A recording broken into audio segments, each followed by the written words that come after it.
The word I'm looking for. Okay. Hi. Okay. So, welcome. Today we are on the topic of retraining your brain. And what does that mean? Well, first off, we'll get to the what does the retrain your brain mean, but I'm inviting you to keep your microphones unmuted because I want this to be interactive and to have you be wildly curious. So anything that you're like, oh, wait, I want to know more about that, let's double click here. Let's bring it into the space. So questions, bring them. We're just going to co-create as we go along. And then if you happen to have a piece of paper, pen or pencil handy, we'll use that in a little bit and throughout today. So those are just kind of the logistics, and we will go into the next place. So retrain your brain. This idea came to me because of the work of positive intelligence. Well, I'll go into a little bit later, but as human beings, we have this great big muscle at the top of our head, and it does not matter what age you are, but it is a muscle that can be strengthened over time and allows us to think of things in different ways if we choose to activate different parts of our brain.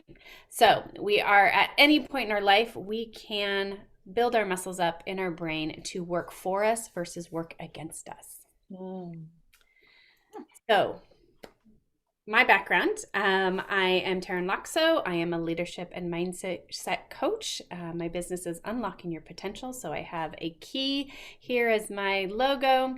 And that just means I help others unlock their potential in whatever it is that they're facing in their world. And I have a background in coactive coaching and most recently as a positive intelligence coach, working on training our brains to serve us versus sabotage us. I bring with me a 23-year career in corporate HR system consulting. So definitely worked with a lot of left brain individuals over my life. And it's actually having me step into a new space of my right brain. What does fun and creativity look like? And doing great work in this world and running a business. And bringing with me, didn't think I was going to use this when I went through college, but my psychology degree is coming in handy in all of this. And at the root of this, I am just passionate about intercepting the fear that I feel has really put a wrench in how we connect with other people in this world. I might even say it's at the root of all evil. That's a very bold statement. You can disagree or not, but fear is something that if we can intercept it, come from a place of kindness, compassion, and authenticity, we have a chance to heal many of the things that are happening in our world today. So that is one of the missions I'm on, and I'm doing this work through coaching and through offering workshops like this and through group programs and through private coaching. So, and also on the horizon are retreats in person. So that's coming up in the near future. So Nice. I know. And just put a little teaser out there. Imagine yourself in Italy next summer of 2022, a week in the vineyards, personal development growth. Like that's what's happening. I have dates picked and everything. So all right. Enough about that. Let's okay, so that's like playing my bigger game, which gets to the next topic. Okay, so we're gonna talk about what is it like to play your bigger game in this world. And it's based on a model by Rick Tamlin. He's a CTI coach and thought leader in this world, and blending it with the positive intelligence work founded by Shirzad Shamin. Also in the, sorry, frog in my throat. Also in the coactive coaching space, he was the CEO of CTI, and he has founded this model of positive intelligence. And I will go more into the details later, so I'm not going to go too much here. Just this is where we're headed today. This is our journey. And we will get into what's next. So questions so far? Nope. No questions, just excited. Hmm. Okay. We like excitement. Okay, so what does it take to create your living? For years, I was sitting in this role of living in corporate, working in corporate. It feels like living and working all at the same time. And I felt like, okay, just need to make a living so we can do all these other things in our life. Mm.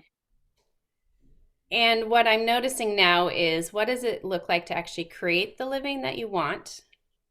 And what goes into creating the life that brings you joy and happiness and fulfillment and um, purpose, resonance, like all of these words, like they're a bit of buzzwords, but when you bring them all together, they just are in your core, this like grounded sense of being. So that's my definition of creating your living. So I'm curious for you, if you were to make a distinction between creating your living and making your living, what's there for you? And this is where we get to be interactive and share our thoughts. Can I go? Go, yeah, please, Nancy. I love that you use the word create your living. I've never even entertained those words together, and it feels so juicy. Mm. Um, I definitely come from the mindset of make your living, have to do this. Then when you're done, you get to do what you want.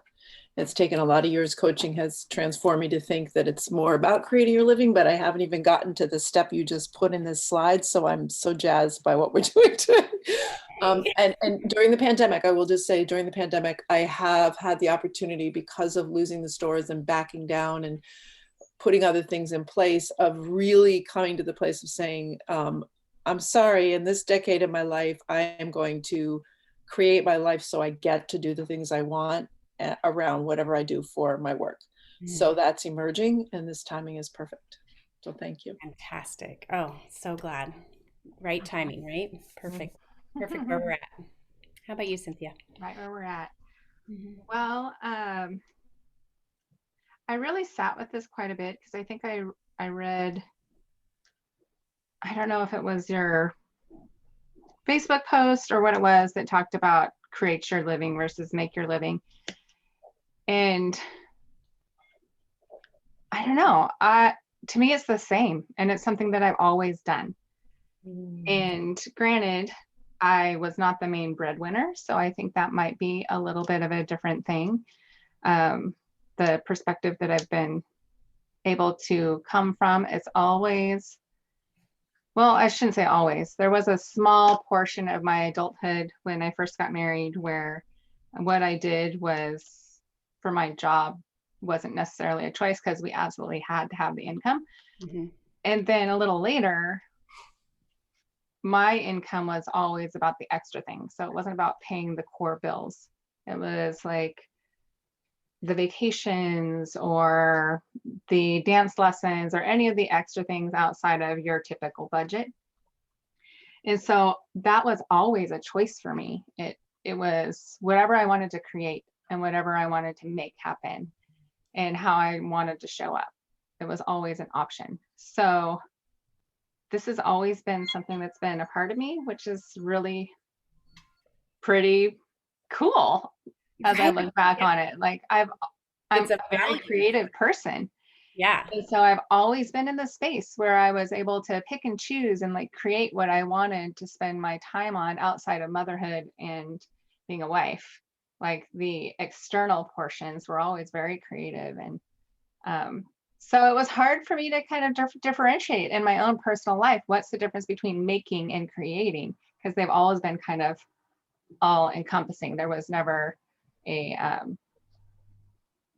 like a have to. And I think that's maybe kind of what you're differentiating between making, which is more Right. like Well, uh, and I think what I heard you say early on is like there was a point in life where you had to get a job to just pay the bills and like yeah. that distinction where now you've been able to focus in this other half of your life of creating the life that you want for your family. And Hmm. that's by doing your great work in the world. Yeah, and that happened really early on actually. So Yeah, you got I think really I was clear. 21 or something when that kind of shift started of being able to. choose whatever I wanted to do. I always wanted to do something to bring in an income, but I got to be creative with it. So yeah. It was like, if I think back, is like wish I had had that clarity when I was 20 about what I was doing. So it's like, where would we be? But there's a gift in knowing like what that distinction is too for me now. It's like, okay, where I do not want to go back to, and For where sure. I'm committed to being here. So, Hmm. and I think there's things that are in play when we start focusing on how do we want to create the life that we want versus feeling like we're stuck in the life that we have. Mm, Yeah. And yeah. I believe there's a couple things at play here. So I'm switching into like these two models of positive intelligence and playing your bigger game. And Nancy, remind me, what is your kind of, oh, what's the word I'm looking for? Coaching stuff, What was that? my coaching background, or Well, a little more like positive intelligence specifically. How aware are you of this model? And I'm not aware of the model. I've heard a lot about it. I mean, I know the positive, the Martin Seligman's work and all that other kind of stuff that's been in the positive positivity space. Mhm. But I've heard of this. I made the little face before when you said that because a friend of mine might be in this program right now. When you said that it was Shameen's program, I was like, Yeah. oh my, I think that's the one she told me about. Okay. But yeah, Good. so So I was jazzed, and I am familiar, and I'm familiar with Rick Tamlin's work, but I hadn't gone through it. But I've seen the model before, so I love both of this. I'm like tickled to see this. I'm great. already thinking of places I want to invite you to speak. Yes, please. Yeah. And I've been in Rick Tamlin's program. Okay, wait, before I go down that tangent. So just some context. So positive intelligence is work that has been designed by Shirzad Chamine, as I mentioned earlier, and it's kind of at the core of it is, are we going to make choices or react to things based on our reptilian part of our brain, the Mhm. sympathetic nervous system coming from fight or flight, or are we going to intercept it and activate our executive functioning, the front, what he actually says is the right side of our brain, but it's that executive, like, and really go into a place of clear, laser focused, calm choice so that we are not getting pulled into fight or flight reactions. So we'll talk a little bit about that model, but I'm going to spend probably most of my time talking about playing your bigger game. And Mhm. I believe playing your bigger game in your life gets hijacked by these saboteurs, and it keeps us playing small. And what I want for everybody is to play as big as game as possible so that there's more happiness. And when we're living big, and I don't mean like ostentatiously or anything like that, it's just really living into your values, living into your purpose, and taking actions that might feel uncomfortable but are compelling and aligned to your values. So Mhm. that's how I see these two pieces. Like, what's stopping us from Yeah. going to this place and living the life that we really want? Beautiful. What's landing for you there, Cynthia? It's awesome. I really love that idea of your saboteurs preventing you from playing your bigger game. Yeah. I think that's Yeah. a beautiful kind of overlap of these two things. Yeah, and what I also love is like they're both nine squares, and Uh-huh. you can like mix and match all of them. There's no one to one here, but it's Uh-huh. like just invites in curiosity. Like, okay, if I've got this bold action I want to take, what might get in my way? Yeah. Yeah. Or I'm in this bold action, and which of my saboteurs are really showing up right now, Hmm. Yeah, yeah, preventing me from, like, how can I engage that sage part of my brain so that way the saboteur is smaller and I can get more traction with any of the zones in the bigger game. Mm-hmm. Exactly. And I'll go more into the positive intelligence stuff in a bit. And for those of you who are watching the video later, a saboteur is just it's really our ego. It sits in that reptilian part of our brain, and it's rooted in fear, worry, anxiety, and it has like a reel of like not a wheel, but a film reel, like of thoughts that go through our head, that just are like judgment or inner criticism, or these things that are just like a tape playing over and over. And sometimes we get a little bored of that tape, or it keeps us from doing what we want to do. So let's see, where do I want to go next? Okay, so let's take this and talk about how playing your bigger game is actually the ability to have transformational experiences through conversations. So, as I was just talking about, there's these thoughts that run through our head. So, there's like two types of conversations we can have in this world.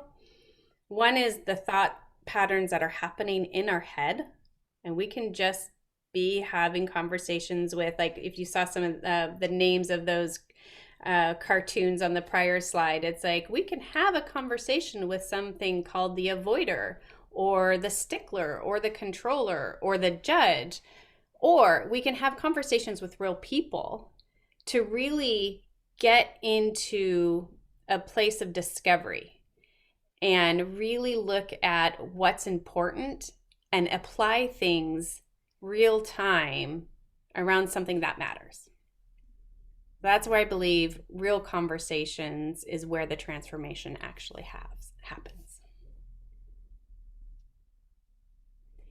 And that is a doorway into creating a more richer, fulfilled life, more alive, more engaged. Mm-hmm. And isn't that what we really want? Yeah. Yeah. I mean, like when you think of creating a living, what's underneath that? That engagement, the values, the aliveness piece of it. So let's get into conversation about it. What does, without knowing all the details of all these words, on the board, what does playing a bigger game mean to you? I think all of this stuff is in the bigger game. Obviously, it's in the model, but it's like, ooh, yeah, there's bold action, but there's like, it's really scary. There's gulp, then there's like, oh, okay, I've got my purpose. I know I'm doing it. And there's all that good stuff. But then there's potentially, like you say, that saboteur coming and going, oh, but you don't really want to do that. Or that's, so I think playing your bigger game, especially with comfort zone too, like takes you to those places you haven't been before. But there's something driving you and calling you forward to do it anyway. Like there's a pull towards. Exactly. Yeah. Yeah, I think outside of positive intelligence and the saboteurs, for me personally, playing a bigger game does mean exactly what you said. The identifying what your core values are and your purpose. And some people have no idea what that even means, or they've not had the opportunity to even gauge that conversation with themselves. So first step is identifying what those things are. And I think they're different than a lot of people think they are. They think values, when you figure out where you spend your time, you figure out what your values truly are. And we can say that my values are X, Y, Z, like integrity, honesty, those types of things. But how does our time support all those things? So that's number one, just the thing that popped up first. And then also thinking about saboteurs and how I'm beginning to start engaging or just being aware of how my filter of how I play my bigger game is what lens am I looking through? And oh wow, that's a saboteur lens. Instead of, and then making a choice to shift to a different kind of perspective that's really going to serve me better and more long term and more clearly and more purposefully, intentionally, and fast tracking even to my bigger game. Yeah, I love that you just said that word fast tracking because when we are quick to say, "Oh wait, I'm being hijacked here," we can just nip it in the bud, and then we can get to the place we want to be a lot faster than spinning in the mire and the muck of what I like to call analysis paralysis or worry. Like, oh, should I do this? Should I not do that? It's like, okay, well, what's the confusion up here? Somebody called it brain fog. Like when we're in the midst of brain fog, it's likely coming from fear and not sure what we should be doing next. That's really interesting, Taryn, because like I went to such a place of like a heightened escalation with the fear versus Mm. the brain fog. Like when you say the word brain fog, I go to the place of like just like thinking it's tired when really it's complacency or fear or, you know, Overwhelm and not yeah, sure what to do next. yeah. Yeah. That's really a great distinction. Brain fog as a really, it's like a um, almost like a signal that you're in fear. Yeah, and I've seen this happening in my own family quite a bit of, when we are sitting in fear, through we've got some stuff happening here and it's just that's a signal like, whew, we're being hijacked and Mm. Mhm. we're not sure things feel out of our control and there's a shutting down and wanting to just kind of cocoon and like go to sleep. Mhm. Like, and that, I mean, like, I'm doing this with my hands. I'm just noticing it's like, well, and how is that expanding out and playing a bigger game? Mhm. That's interesting. I hadn't really considered that about brain fog because it shows up a little differently for me, I suppose, or what I identified for myself as brain fog. Like when the pandemic, all the pivoting and shifting, I felt as though I was in a state of brain fog, which was more like shock and numbness. So I hadn't ever considered that that might have been fear. Like I was just feeling uh like I was walking through fog and I just couldn't see and I couldn't move freely. So I don't know that I ever felt that sense of fear per se, but maybe if I sit with that a little bit, I could identify that. I'm not sure. Yeah, and I want to put out here, I don't think I am 100, like I am not the expert in this. So it's Mhm. like it's just it's opening up conversation about it. Sure. Yeah, yeah. I know, but you know So, what's really cool is that when you say that and we even entertain the possibility, I do get curious about what's below it. Like uh-huh. you say, because I know from, of course, lots of training and lots of things that sometimes, we go into realm, we need to go into realm, we're exhausted, we need to emotionally and physically recharge, and there's that. Or if you're grieving, or like there's so many layers. But I bet if we dig and just are gentle with ourselves in the exploration and we keep going deeper, I bet there is fear, fear of Mhm. loss, fear of something. Like what, or we might do something wrong and, not wear a mask or, how are our kids going to get what they need in their education? Like I'm just kind of projecting something Yeah. because we've had a long time in this Right. Yes, we have. together. There's a unique perspective here. I love what you're saying though, because it's even you saying that's like, oh geez, let's be curious about everything. Mhm. Like no kidding, but like really. And what you said about the awareness, like as soon as you know that, to short circuit it like that, fast track it's the word you used. Like, oh yeah, there's awareness, and at least you can discern and choose. Discern, Yeah. yeah. Yeah, beautiful word. Um, I'm gonna kind of shift us gears in the next slide because we could probably have a whole longer conversation Right? on this one. The three of us. Like I'm just getting ideas. Like maybe I host like just a monthly call on having real conversations on playing your bigger games. So Good that idea. Good idea. them. People will like that. Oh, so we're gonna go into like what is our why? And bigger game is really focused on not playing bigger goals and having more and more things to do, but creating this game. Like, what is your why behind what we're doing in this world? So, as a player on this game board of life, we get to choose whether we want to focus on goals or we want to play the game. And the game will help pull you towards what it is that you really want. And then you can have some like tasks and stuff underneath there. But there's curiosity around what is your bigger game and why do you want to play it?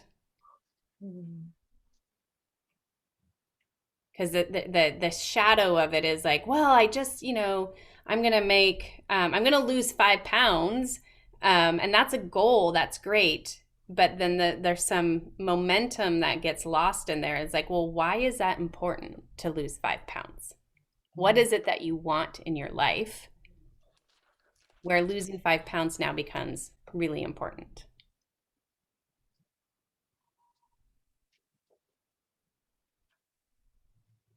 I'm seeing you thinking, Cynthia. So I just want to give you a moment to let that. Is that a real question? What is our why? Yeah, what is your why? Like, why do you want to play a bigger game? Why are you doing this work in the world? When you ask that question, it goes right to my heart space. Hmm. And I'm not sure I can clearly articulate it, but it's almost like, because that's what gives me my breath. That's what gives me my life. That's what lights me up and makes me feel like I can do things. Even if I'm exhausted, I'll keep wanting to do it. And for me, it's being of service, but then what kind of service, right? And it's about connection for me. It's connection and helping people light up for what's that thing that they're wanting to light up about. Just being holding space for that. But it's really, if I go deep down below, it's because I feel like it's the essence of what brings me joy and who I am. If I And, was and really honest. yeah, I get pulled in when you start talking like that, Nancy. Now, if you flip it around and just talk about like, what are the goals that you have for your business or your life? Yeah. What would those be? So the goals really, I mean, it goes to my life purpose. Like, of course, not everybody would necessarily be in touch with that, but those of us that are coaches do that work. So you kind of know it and I can say it, but I've lived into it more and more with time. And for me, it's to gather, plant seeds and weave a new earth and be a bridge to love and understanding. Like, I don't even have to think about it. But if I even wanted to get rid of those words and say, like, what's the essence? Give me one or two words for the essence. It's like to connect and to reveal, to allow their light, their grace to show and be present in the world. Because I truly believe that everybody has gifts that together, from a systems perspective, like we need all of us bringing our voices and our gifts. And so whatever I can do to help facilitate that brings me joy and is my why. And so for me, the form doesn't matter. It doesn't matter the form. As long as I'm doing that, I'm happy. See, look right here, you guys. Look right here. See this little picture? You can't really see. It's a little picture of all these people around in a circle. Oh. And I didn't create this, but this was a gift because my husband had, buys me stuff from a craft store. And this is what they give because it's a collection of artisans. But for me, it's the sacred circle of all of us in our beautifulness and diversity dancing together. That's my why right there. Love it. Now, let me just project on you for just a moment. Okay, I'll take it. Maybe not even project, but let me say, what if one of your goals was like, I just want to make $10,000 a month and that's all I want? Like, I would that.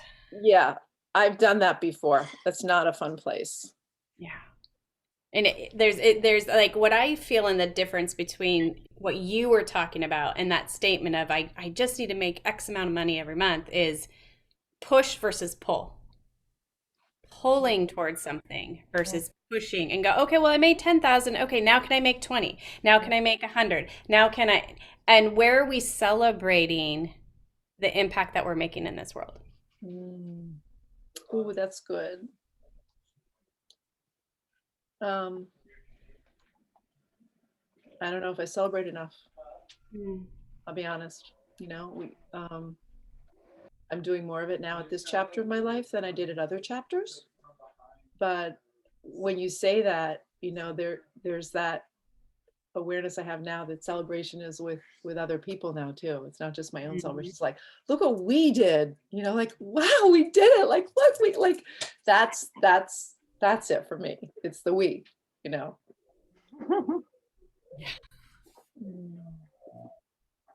What do you want to bring in this space, Cynthia? I had to process how to describe that. So, reframe the question. Like, how would you just make a distinction between having your why be your bigger game versus your bigger goal? What's a Okay. different way to think about it? Yes. So, one key element to this whole process of me and coaching and identifying and like just figuring it all out for myself, like how I want to show up in the space. Part of the journey was desire mapping, which is the whole premise of we have these goals. I have goals. And at the end of the day, it's not the goal that drives me.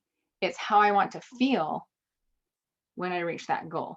Mm-hmm. So getting really clear on how I want to feel every single day before I make my to-do list. Ooh, that's And a if good my to-do list isn't in alignment with how I want to feel, then how I'm going to shift that. one. Mm. Because how I want to feel is the core to my being. I believe it's the core to every single person's being. Mm. Yeah. That's their purpose. So, and it might change a little bit from year to year how you want to feel. And so it's a good idea to kind of explore this whole thing. There's a whole program in a book, which is really fabulous, by the way. There is, and I'm just do a quick share. Like I have my core desired feelings on a sticky note in front of me. There you go. However, I learned something from you, Cynthia. Like I didn't quite connect. Like I should be aligning my to-do lists around these.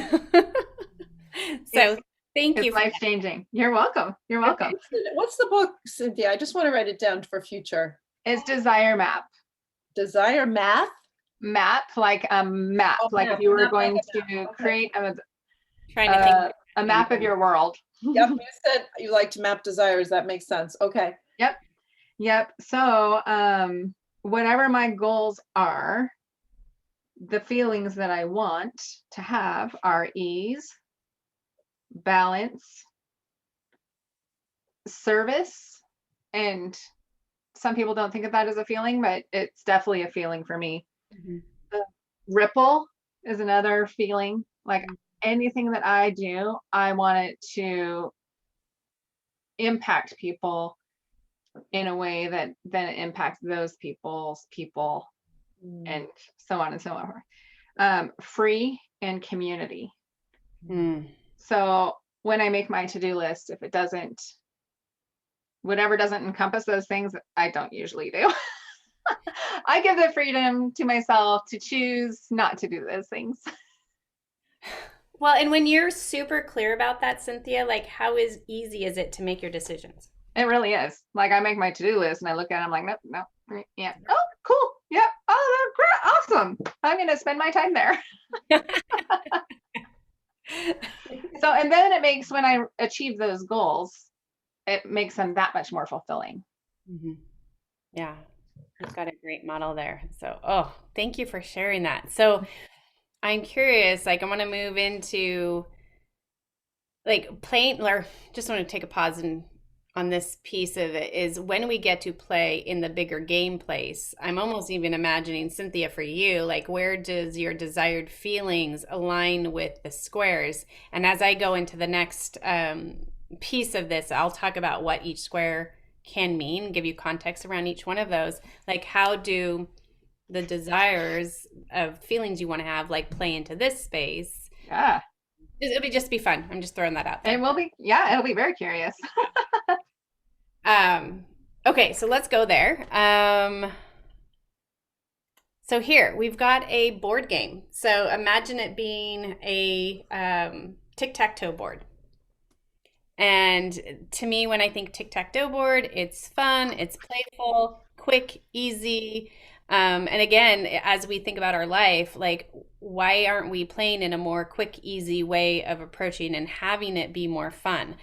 If I apply the brain neuroscience here, play and fun sits in the right side of our brain, where creativity is, right? Creator living, like, let's create the life that we want.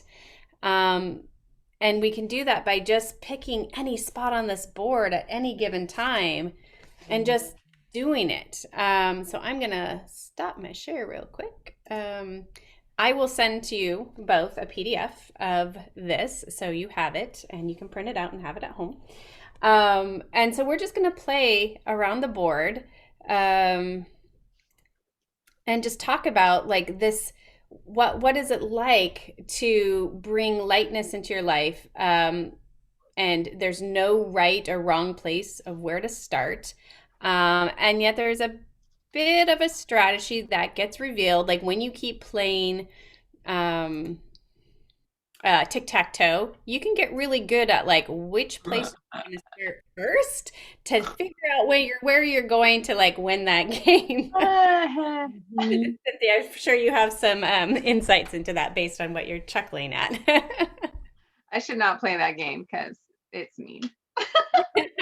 You know how to shortcut to where you're gonna win.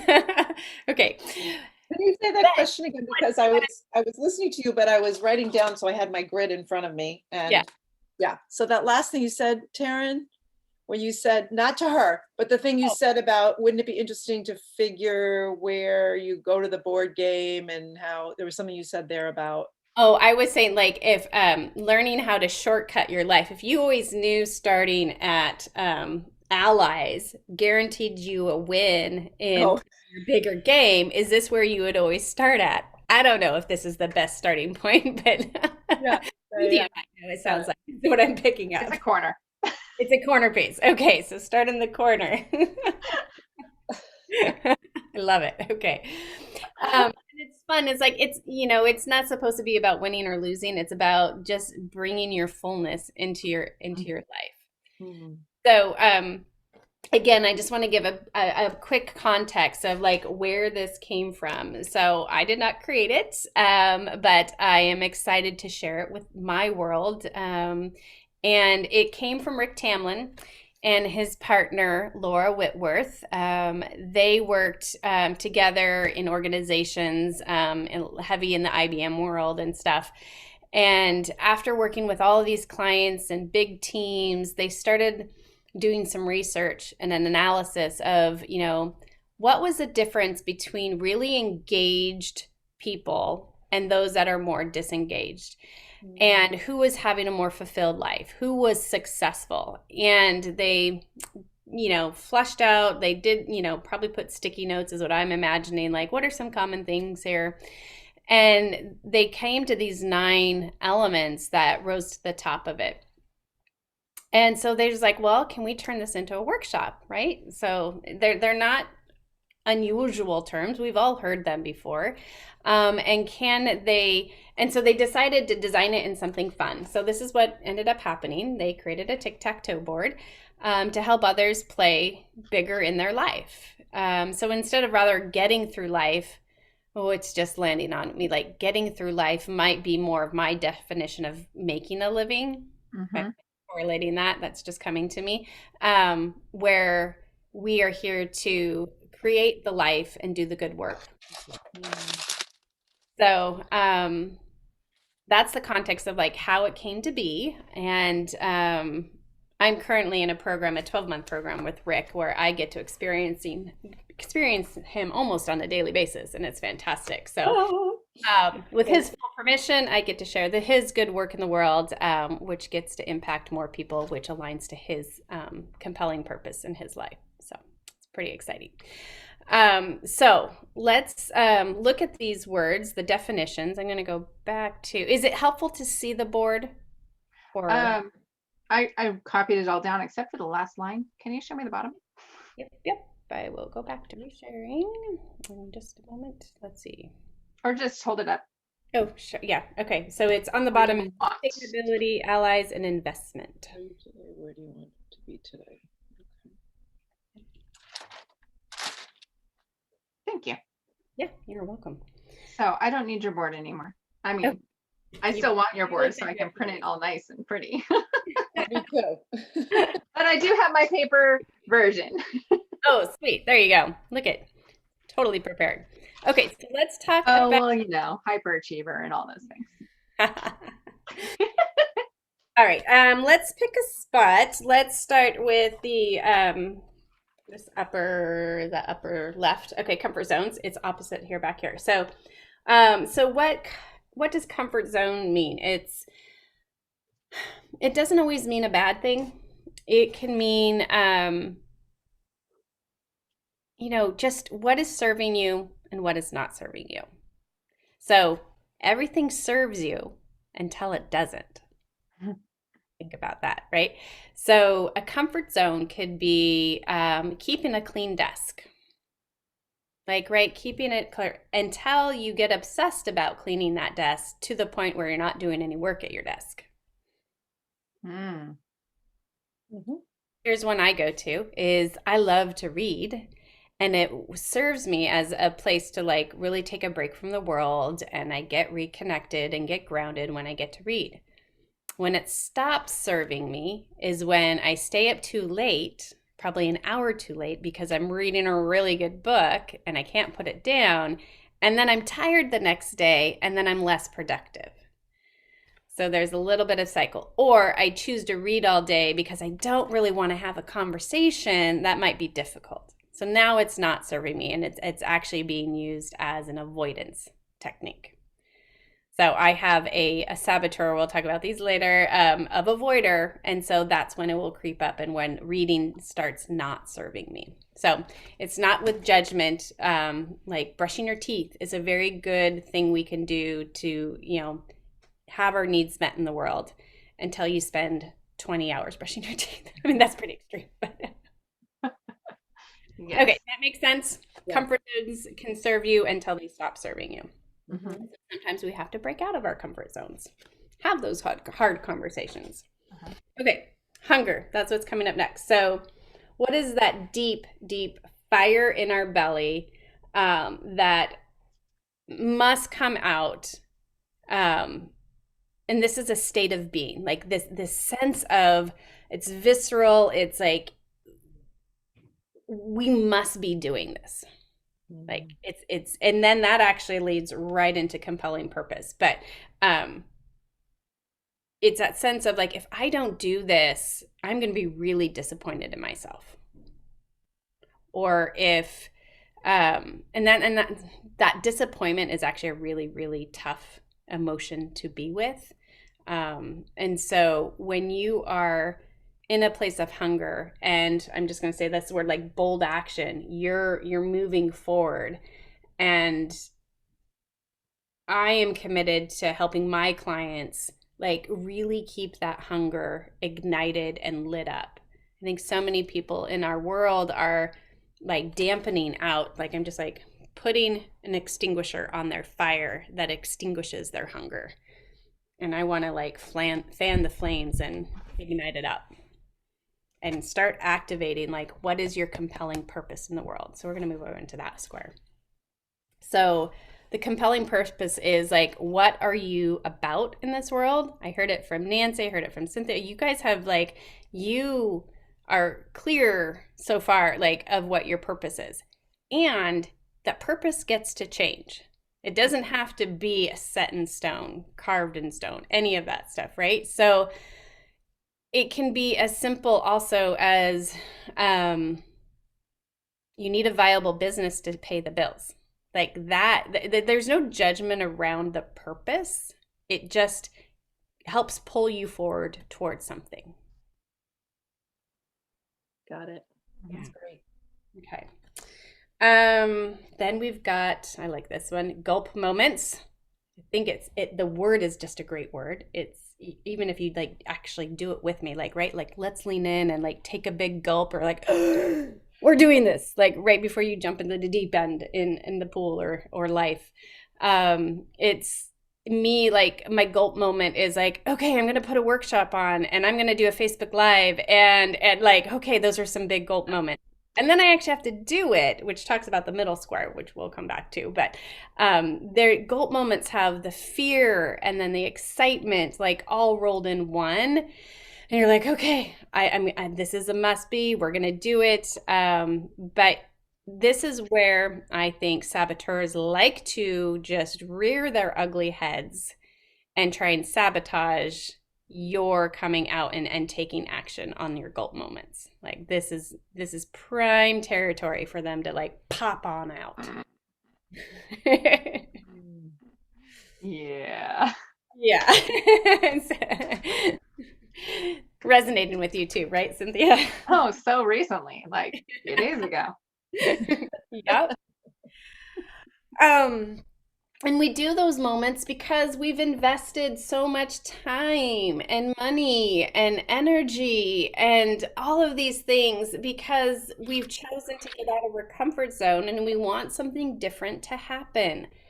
And usually the two biggest things that we're investing, like I said, is time and money. But we also get to invest our emotions. Like, is this, like you were saying, Cynthia, a feeling, a desire? Like, how much do you want to invest in putting your great work out there in the world? How much do you want to invest emotionally, maybe in a relationship? Or is it really returning what you want it to? It's also, or do you want to invest your energy in learning a new technology to help to grow your bigger game? Like, is learning, it might be for me if I just pull something like learn Instagram and how to make, do marketing in that space. That will take an investment of time to figure out. A better example most recently was converting from a spreadsheet to manage my finances to learning QuickBooks. It's been an investment of time and money, and I know it's going to pay off later when I can quickly send to my accountant, like, hey, here's my file for the year, and it's already got everything all ready to go. Like, that's worth it. All right, ready to go on to the other one? Okay. Allies. We all know this because we're coaches, but for everybody else watching this, we can't do this work in the world. We can't play our bigger game alone, or else we get stuck in our brains and we'll stop ourselves quicker than, yeah, I don't know what the good analogy or metaphor is there, but it's a quick way of not moving forward if you don't have allies. And allies doesn't necessarily mean humans. It can mean your pets, your higher power, your nature. It can be, I'd like to say it's our sage too. Like, an ally is our inner wisdom, what we know to be true. It can be somebody who inspires you. And it also can be a naysayer, somebody who confronts you and then also inspires you to do something like, no, actually, I really do believe in this, and this means more. Huh. So you can actually include naysayers in as allies. They don't know it typically, but some of my biggest motivations have been because somebody says, you can't do this. Oh, no. Watch me. Watch me. Just for that, I'm stepping on the pedal. How much more? All right. Cool. Sustainability. Okay, so sustainability is a great one. It has a you in it. So in order to keep playing a bigger game, there's two parts to this. You need to take care of you, your self-care. What are you doing to be sustainable so this work can continue? Are you taking breaks? Are you working out? So if you're just in it for the game, there might be some risks that you're going to burn out there. So how do you keep that sustained power going? I think Nancy, you mentioned like the battery, or I visualized a battery when you were talking. Like if we are drawn down and in the brain fog or just feeling exhausted, we need to focus on where can we um, energize ourselves and bring us back up to full charge. Mm-hmm. Yeah. And the second part to this is when you think of your work, is this something that can sustain itself after you leave this world or you choose to do something differently? Do you want anything in your bigger game to be sustainable after you've left it? And it could be a voluntary, like this is not something I want to do anymore, so I want to pass the reins on to somebody else. Mm-hmm. So that's an area you can focus on. Okay, moving up to assess. This is where discernment comes in. It's not about judgment, but looking at all the squares here on the board, assessing where you're doing and how you are doing. Checking in like, okay, are the comfort zones serving me or not? What would it feel like to take a bold action? Is this the investment that I want to make right now? And Cynthia, you talked about like, does the goals or the compelling purpose align to my core desired feelings? Like, so that's the without judgment assessing wherever you're at in any given moment.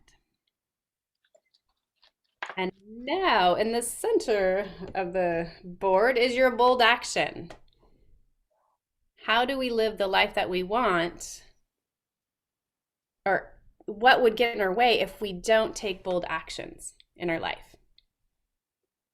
Then we're just living, but are we actually creating the momentum and putting our work out in the world and making the impact that we want to have? And we don't get to be wrong in taking bold actions. Anytime you're taking an action is a step towards living your bigger purpose and your bigger game.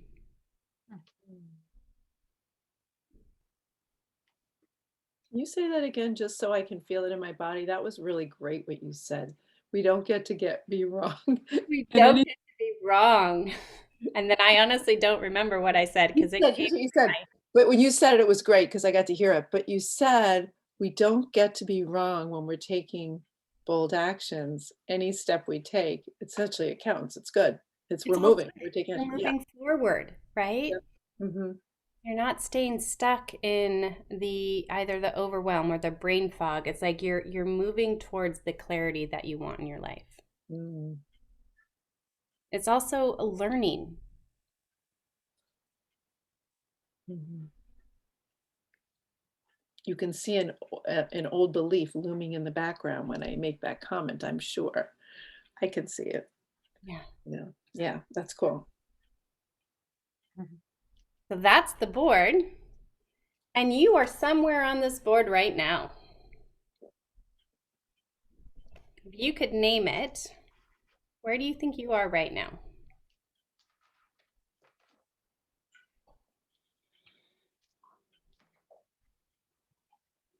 This second, or where we've been? Because you've influenced us already, just so you know. Yeah, that's true. I'm just right now. Right now. Where are you? I think I'm in sustainability. I mean, I'm dancing in a lot of different places, but I'm in sustainability for sure. Yeah. Or coming off of sustainability, just starting to get into reconnecting to the purpose and taking more and more action. Not so in touch with the hunger though, until you asked me those questions at the beginning with the why. That was really helpful. Mm-hmm. Mm-hmm. I don't have a single answer. There's so much that I'm like a freight train right now. Watch out. And that's amazing, right? Like Cynthia is here. She's showing up. If you don't want to get on the train, you better step aside. Like Love it. there's in so many areas. And gosh, there's hunger, there's bold action, there's gulp, there's investment, there's allies, compelling purpose. Like I see vividly every square. Like the comfort zone even is I'm doing so many things that are uncomfortable that are making my top saboteurs, squashing them. I'm like, I see you, I feel you, and I move you this way. That's Goodbye. right. Like, So, okay. and that actually makes me think like, is there a place you want to go on the board because you are doing so much? Mhm. The one that Nancy just named, sustainability, is that a place where you may need to start looking at or a comfort zone that serves you because you are doing so much, putting Oh so much? yeah. So that's where my core desired feeling of balance comes in, Mhm.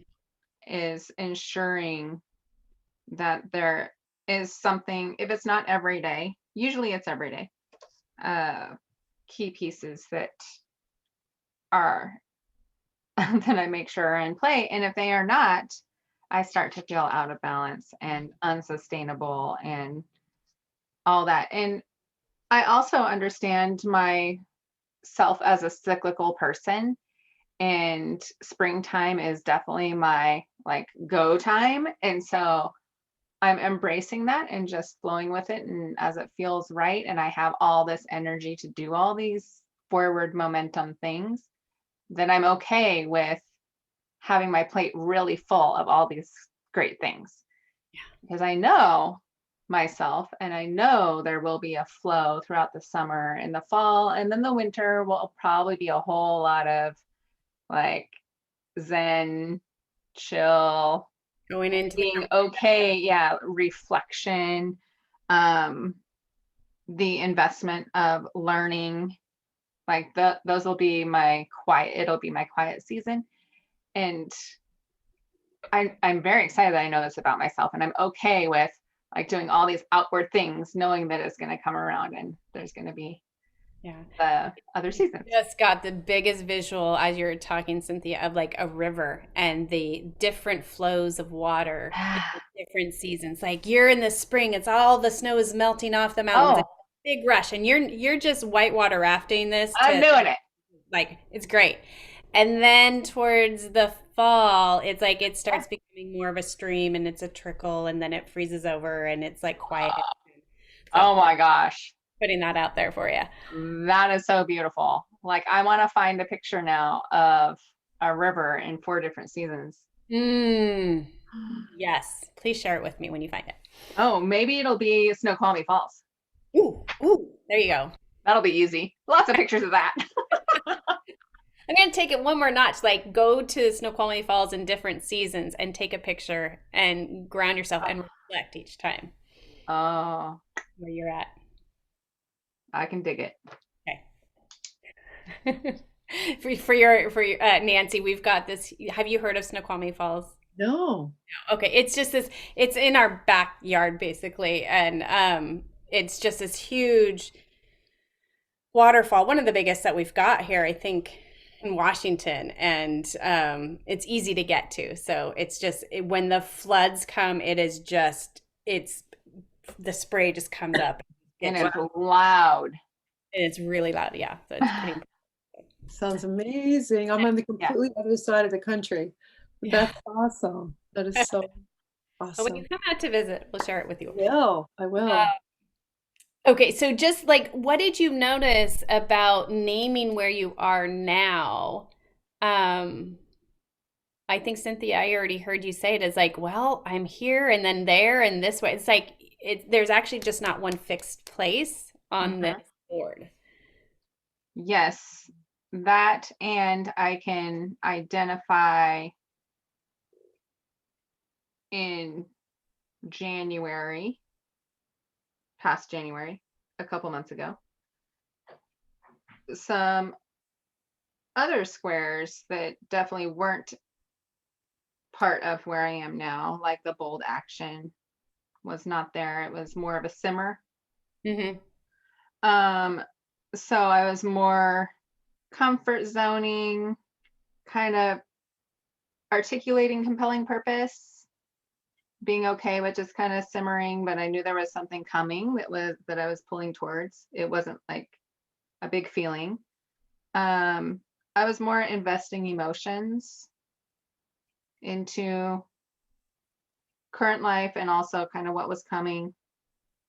I was pondering return on investment. Like, when's that gonna come to fruition? And what do you know about that today? Right? The return on investment is definitely there. So, yeah, it's kind of cool to take this board and identify recently, just a few months ago, what squares were in play and what wasn't. So it's ever moving, right? We're constantly shifting around here and it's not a fixed game. We get to move around all the time. Yeah, and maybe like a little nibble of that square and a little nibble of that square and a bigger piece of that square. Yeah. And I think the way you asked the question, Tara, was really good because I went to the space of, oh, I'm here, but I can feel this one's emerging and this one's going away. Like there's a degree, there's like a moving in and through, forward and back, all kinds of directions to each of these places and intensity to each of these places. Oh, intensity. Yeah. Yeah. I love what you said, Cynthia, because it brought me right back to a time that I would have described I was in a similar place you are. And I felt like, not that I was firing on all cylinders, but all these things were going and there was energy, like you're not getting tired because Yeah. it's energizing you because you're living that purpose, that compelling vision. And the bold actions just kept being opportunities would come and I would do it and I had the energy. I also loved hearing what you said, both of you, about seasons. I think that's a really, really good thing to remember, that there's always seasons, and seasons in our business, seasons in our life, seasons in our work. That's really helpful. Yeah. Month, day, like day, month, quarter, year, Mm-hmm. life. So many Mm-hmm. seasons. Mm-hmm. And so I'm gonna shift our gears now. It's like this is the yummy stuff, right? This is a plainer, bigger game. And what I know is we'll sabotage it. Many people without the knowledge around how we get in our own way, that with that is the work that is important to me to share with others, is like, how do we sustain this game playing of a bigger life? Well, we have to, I believe, really grow our mental muscles. And so this is where the retrain your brain piece comes into it. So I'm going to share my screen again, and go back into the screen. Hit share. There we go. Okay. Mental fitness, and like, well, what is it? So it's our capacity to respond to challenges with a positive rather than a negative mindset. That's the most simple definition. And the impact is when we have a really strong mental fitness muscles, we are at our peak performance, we have peace of mind, wellness, and healthy relationships. And I believe by nurturing and taking care of, and it actually goes into that sustainability, self-care. If I am really focused on keeping my mental muscles strong, I'm going to receive the benefits of improved performance. I'm going to have more peace of mind and healthier relationships. And I have seen this happen in the last 12 months. I mean, what PQ came into our lives in March of 2020. It was at a time where I had just left my corporate job, left corporate, 23 years there, like I mentioned earlier. and I was going to be full time in my coaching business. And that is a ripe time. Like I took my bold action, I quit my job, that huge gulp moment, because I had a compelling purpose to do some other things that lit me up more. And I had invested all of this money, research, time in having a business to go into. And I, with the pandemic hitting, I could have just been like, oh, that's a sign. I'm done. I'm out of here. I'm going to go get another job, right? Positive intelligence came in, and as I was really getting clear on, well, I could sabotage this dream that I've had, what's been pulling me here, or I could intercept this work. And so it was a critical time. And so that if I think of like big challenges, that's a big challenge. And there's definitely bumps along the way, don't get me wrong, like especially in the personal relationship space. But I would say there's been a heck of a lot more success, and we if I were to put a name on our family dynamics, and I know like this focus was like around business and success, but I don't think you can have a thriving business if your family and personal life is at a kilter. We actually thrived as a family in this space versus letting it suck us under, even with all the challenges. And I won't go into too many of those, but it was a real opportunity to just get clear about what was hijacking us and talking about it. And at the root of it is building these muscles. So learning how to intercept our saboteurs, activating what we call in positive intelligence a sage muscle. That's that inner wisdom. It's the executive functioning, your calm and clear voice versus the saboteurs, amygdala, fight or flight thought patterns, and choosing to intercept it and taking control of the behaviors and the reactions. So that's the self-command.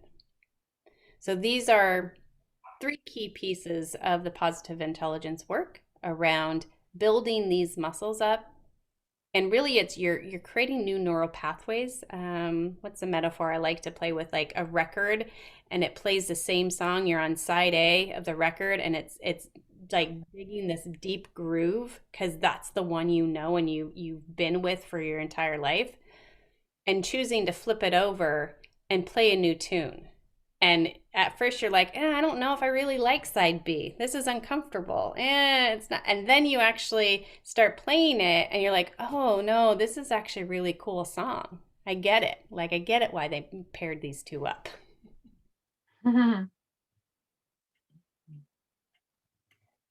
So I believe that our saboteurs, there's 10 of them.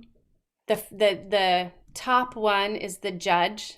And then he has 10 accomplice players. There's the controller, hyperachiever, restless, stickler, pleaser, hyper vigilant, avoider, victim, and hyper rational. I also like to call them brain bullies because I think they bully you into not believing in yourself. And they bully you from not taking a bold action and stop you from playing your bigger game.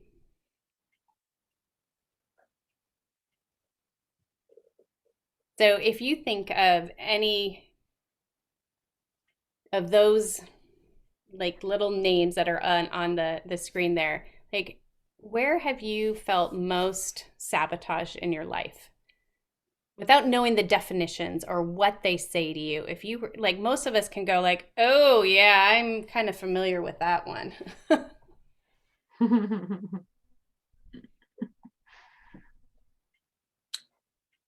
I'd Since say, you know it, but Nancy, like you are brand new to this stuff. So is there yeah. those that you're like, ooh, I want to know more about that one because that one sounds really familiar to me. Well, pleaser, totally, Mm. and hyperachiever, I'd say. So want to be the pleaser, and then I'd like have to compensate and prove that I got everything I needed and study more and do more and make sure I'm ready and that I'm equipped and that I'm good enough and all that stuff. Yep, that sounds just about right. Yeah. And then there's a lot of time and energy is spent by trying to get something super perfect and pleasing other people. There's resentment that pops up in your life when we're in those two hijacked modes. Yeah, I know those areas pretty well. Spent a lot of time there. Yeah. Cynthia, just if you want to name yours super quick. Well, yeah, I brought up my assessment because I think that was in your email. Yeah. And what I didn't notice until now is my top three are stickler, controller, and avoider. And they're all in the independence Mm, column. doing it your own way there, Cynthia. I don't need no whatever. No man, no mom, no Mm. boss, none of it. And now that you know, like that's there, I like with the square of the bigger game that popped up for me was allies. Like, how do you actually have allies in your life to support you in bringing in your work in the world? Yeah. I know Yeah. you lean like can I share yesterday? Oh, yeah. Yeah. Because that was one of the things, Yeah. key things. Go for it. Yeah. So yesterday I get a message from Cynthia. It was like 8 in the morning. She's like, help me. And so she's pulling together her presentation for her positive intelligence work that a workshop that she's putting on. And so I was like, hey, here's what I've done. And like, let's talk it through and let's get into sage mode and you've got this. But she went to her ally. She knew who to lean in that have already done this, and she was covered. And then you nailed it. Like you just knocked it out later when you hosted your first groups. Yep. Yep. It's so true. And that was exactly the reel that I was playing at 5:30 in the morning when I should not have been awake yet was the controller, the stickler, the avoider. I don't want to lean on anyone. I don't want to ask for help. I should be able to do this on my own. I know this stuff is there. Why can't I see it? Like all the things were playing in my brain, like all the saboteurs were out to play. And I was able to go back to sleep. And then when I woke up, I was like, I know what I need to do. Mm. Yeah. Yeah. And super vulnerable, like just went to my people and said, I'm freaking out. I'm a mess. Here's the problem I have. Help me solve it. And I knew they would. It was Yeah. great. It was And you got liberating. it. And that's like you were in the midst of taking bold action in your business, Mhm. sharing something because you're being compelled to do this. You wanted a return on your investment. And you're like, okay, it's time to go to my allies right now. I was actually gulp and then allies because I Right. was like, There you go. okay, here I go. I'm going to ask for help. And it felt like a bungee jump. Isn't that just so silly? It felt like a bungee jump to ask for help. And now you've got new knowledge like, okay, it's okay to tap into my allies. But you Yes. were so quick in recognizing that. And that's what this work does is like it helps you Mhm. recognize when you've been hijacked and playing the game allows you to go like, well, where do I need to go next? It keeps us moving and stops us from being stuck. Yeah, That's what I love about it. for sure. I mean, and I can go in just because I'm also looking at our time. I'm just being conscious of that. And there's like so much science behind this. So we've got these 10 saboteurs, and it's the left brain, it's our limbic system. And we can intercept them by doing some simple techniques. And I'll demonstrate that in just a bit so that we activate that right side of our brain, the prefrontal cortex area where empathy is sitting. This allows us to be like in Sage, we get motivated through positive emotions, creativity, passion, purpose, curiosity, empathy.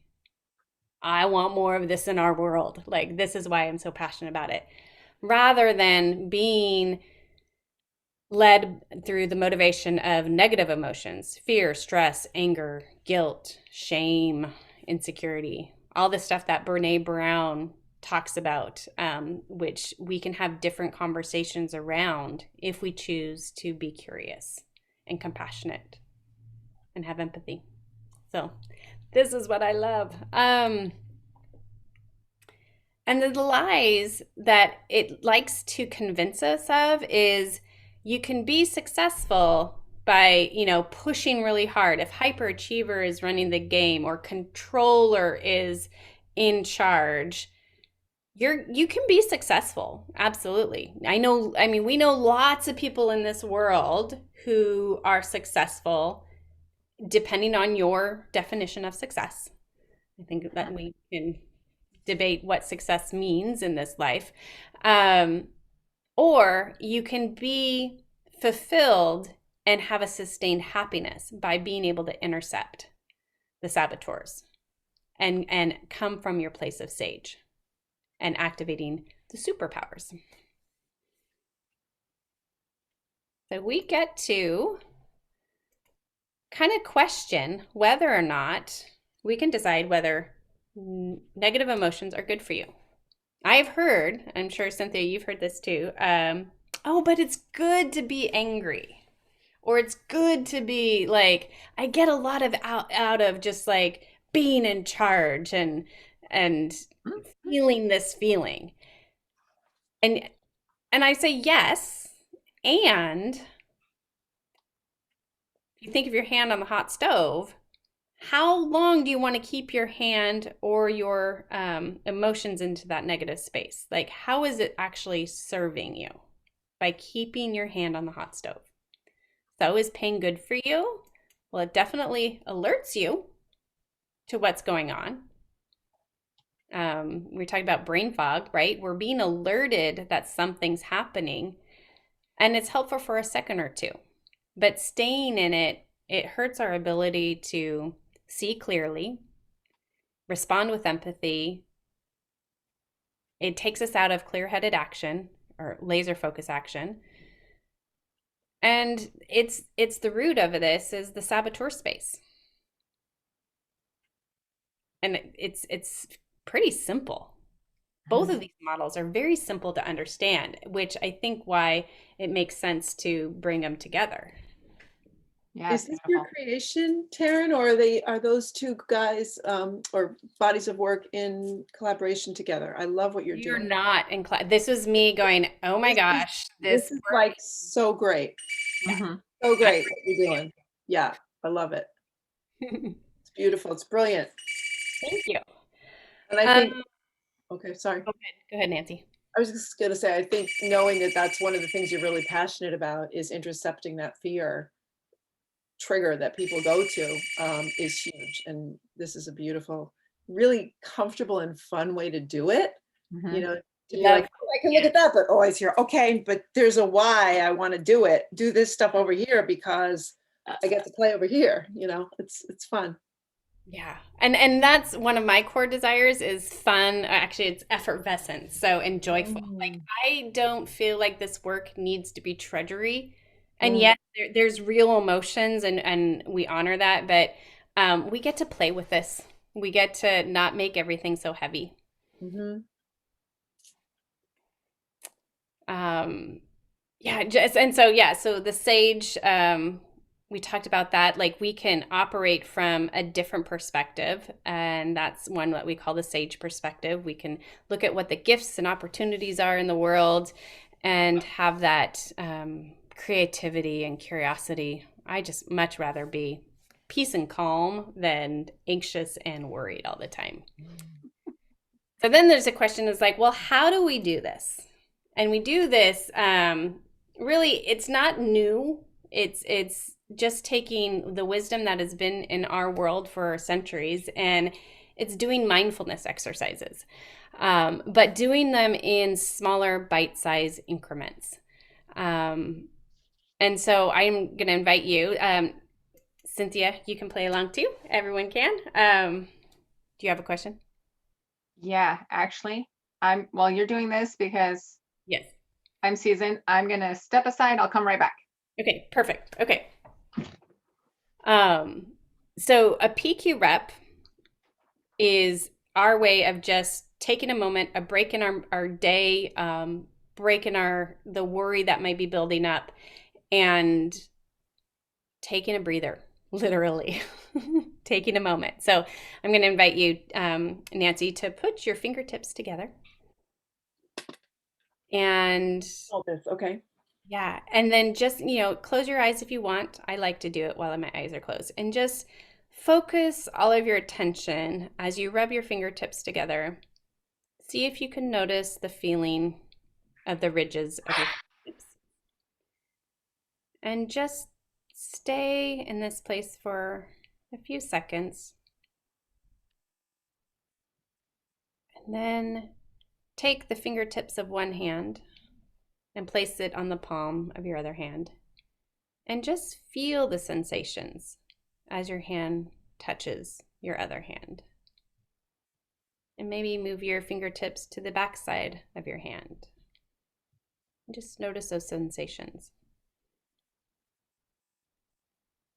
And then rub your hands together. And just notice how your breath is. We've been talking a lot. I noticed my energy was increasing here before, and as I do this, I'm noticing just a settling of my nervous system, slowing down in the body. So go ahead, open your eyes. So that's an example of a PQ rep. So how do you feel just going through that? Just, what is it, less than a minute that we just took a break? It was nice to feel those sensations and be like, oh, my hand. Oh, but Yeah. even more interesting is I'm thinking back on it, I wasn't thinking about anything else. Like I went to that place. Exactly. Before, though, at the very beginning, there was a lot of ambient noise around here. So I muted, but then I went right back into it and I could feel, because I know you're recording and I want you to have a clear recording. Mm-hmm. Yeah, I couldn't think of two things at once. I was so aware of what I was supposed to be doing that I wasn't, that part silenced and calmed down. Yeah. Yeah. And I noticed my body, because you're right, our energy was going, we're getting excited, like this is really good stuff. We're getting up and up and up. And then it was like, wow, like I did settle in and my breathing did calm. Yeah. Just that's how quickly we can go from a anxious state into a clear, like, what's next. Now it allows us to be like, well, what's the thing that I need to do next, or how is it that I'm feeling right now? Mm. The being or the doing is more easily accessible from this place. Mm-hmm. Yeah. And so as you think, I'm going to skip a few of these slides because I want to be mindful of time.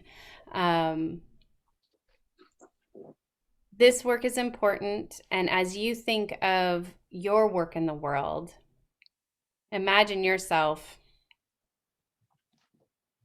4 or 5 years from now, and you're playing your bigger game in your life. You're intercepting the saboteurs that are trying to hijack you. What's happening? What do you have? How are you being?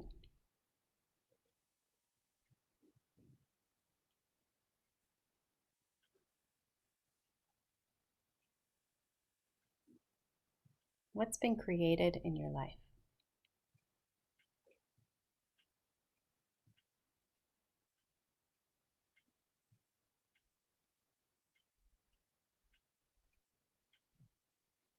What showed up for you, Nancy? Mm. Flow. Mm. There was flow, and I did allow the things to come in that were in the way, but there was like a quicker recovery, movement, resilience. I was living a beautiful life. Mm. I was playful. I was happy. A lot of sunshine. Oh, I There was want that for nature, you. the nature. I'm in nature. Um, had free time. I was really busy. I had the awareness of like a bigger thing, a lot of, a lot to it without going specifically into it. But I was managing it fine and I was not exhausted. I want that for you. Thank you. Yeah. Cynthia, real quick, what? I accidentally ignored the 5-year. Okay, cool. What came up for you with whatever you? Oh, it was much later in life. Like I did not have any kids at home, Okay. and I will in 5 years. So that Okay. I'm like, that's a different time frame. But throughout this exercise and thought process, I was probably 20 years, I'm guessing, in the future, maybe 15, probably 15.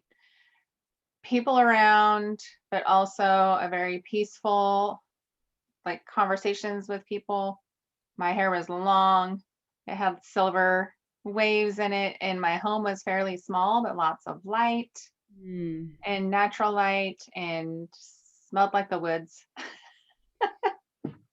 Nice. Yeah, just kind of this peacefulness, balance, harmony, purpose, fulfillment. Yeah. Yeah. Yeah. I've had this similar vision before with different kinds of prompting, so it was interesting that yours kind of brought this back. Yeah. Is it, much different, or is it's just more grounded in the vision that you have for Yeah, yourself? more grounded, not much different. Like I felt this feeling before. It was a little while ago, but Yeah. Very cool. Mhm. So, this is what I want for all of us in this world to have. And I get to share it in ways that are, this is me taking my gulp moment and bold action. So I get to share like what I'm up to, right? So, I shared who I am and what I'm doing. And this is one way I get to do this work is by offering boot camps around this and helping people build those new neural pathways through an 8-week program and sharing the good work of Shirzad through positive intelligence. And as I went through today, it's like I'm going to be bringing in the bigger game too. Not sure exactly how, but it feels like there is synergy here. There's resonance from the two of you. So in this next 8-week program, I get to make that decision. I'm the owner of my own business and I get to create on the fly. So in the 8-week program, we'll do the foundational work of retraining our brain. And digging into the positive intelligence, the neuroscience behind it, and taking an app and being guided, and then having private coaching calls. And I'm going to blend in the bigger game concept as like, okay, as we look at our goals at the beginning of the 8 weeks and where we want to be at the end of 8 weeks, where do you want to be playing your bigger game? So that's what I'm creating and offering out in this world. And logistics are here on my website. We'll be hosting it on Tuesdays from April 13th all the way through June 1st. And the calls will be at 3 p.m. Pacific. So let's see. If you know of somebody who benefit from this work, I will be offering a $100 bonus to the referrer. Is that the way to say it? And I only take 6 people in the group. So I've got a group of coaches and consultants in the group I have right now, and it's really fun helping them because now they get to apply it in their coaching businesses, which is another thing that's lighting me up is helping coaches share this work, and that's creating more and more impact in the world. So it's starting. Ripple. It is the ripple effect, which I love so much. So that is like the big stuff. What do I want to leave you with? The mind is just like a muscle. The more you exercise it, the stronger it gets, and the more it can expand. And as I expand on that quote, the more we expand our mind, the more we expand our life, and we get to play the bigger game. We get to have more impact. Hmm. Hmm. Yep. So true. Awesome. So what would be, gosh, 90 minutes goes so fast. I'm like, I can't believe like how quickly it went. But what would you say about this time together that you're taking away that you would want to share with somebody else? I think, Taryn, you've shed a really interesting light on the real relationship between how the saboteur works and our bigger game.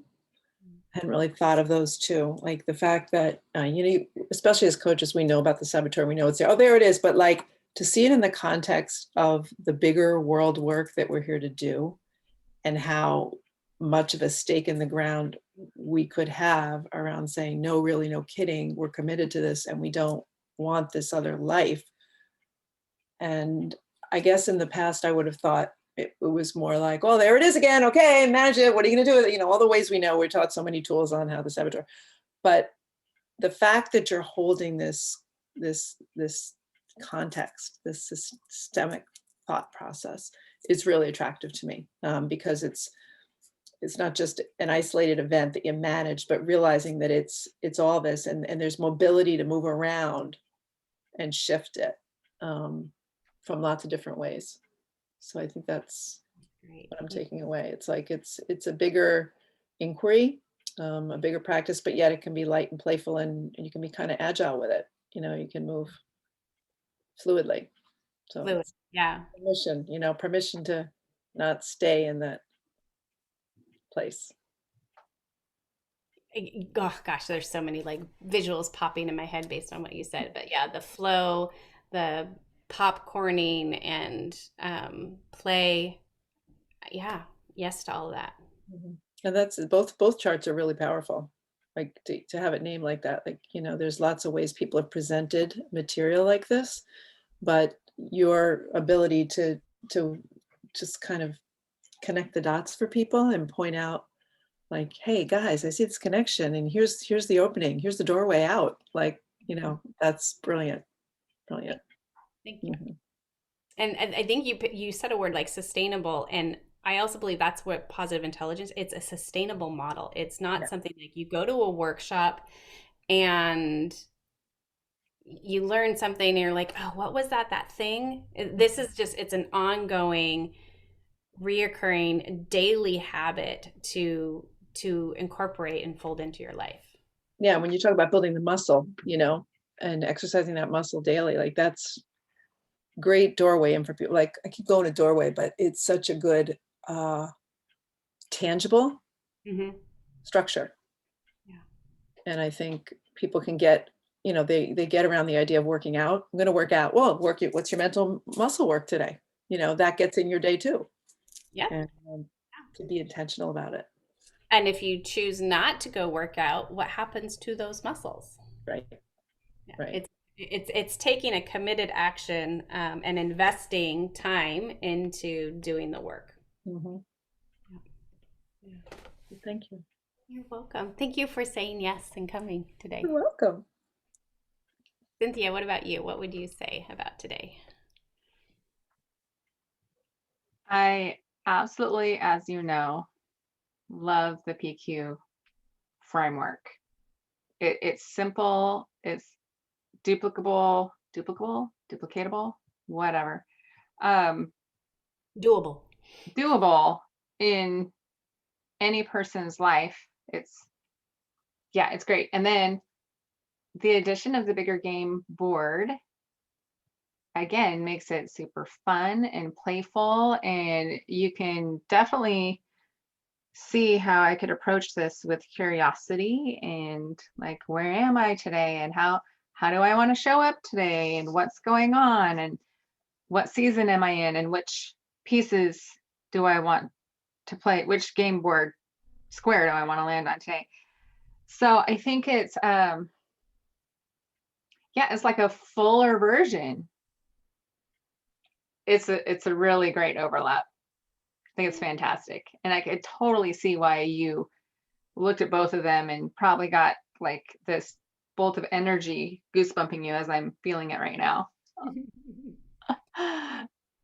As you got inspired with how to overlap this. So yeah, gets my stamp of approval. I think it's really super exciting and gets you to, I feel like the board is all of your sage stuff. Like when I'm in sage mode, these are the things that I'm doing. And then being aware of the saboteurs and how they might come into play and try to like get into your game board. Right, mess it up, like come in. I just had this Mess it picture, up, like they right? come in and they just like pull off all of the Right? excess moves. Like you don't get to have any of this. I'm Like typing to when play. somebody's all mad over the move that you played in Clue or whatever, and they come in and they like No. turn the table upside down. Yeah, but they're sneakier than that. They're not usually, they don't come in and like make a huge ruckus. They're like, Oh, yeah. I'm just gonna move your piece over here, and then I'm gonna take some of your money, and then then I'm gonna knock down your house. And, and then all of a sudden you're like, what just happened to my game board? Woo. Yeah, I love it. I've got so many nuggets, but that's kind of the overarching like culmination of it all. Like, it's really beautiful. Thank you so much for inviting me. I feel like Thanks this is, for saying yes. oh yeah. It was lovely. I am so glad you were both here. It made my gulp moment easier to navigate through, and so much nuggets for all of us, I think, that came out of this Yeah. experience. So I imagine more to come in this space. I'll be hosting more of these, making them a bit longer, and creating the impact in the world. So Yes. thank you. Have a good job getting a little messy. getting messy. Going with the Right. flow. Awesome. Wonderful. Thank you, ladies. All Thanks. right. Be well. Okay, bye-bye.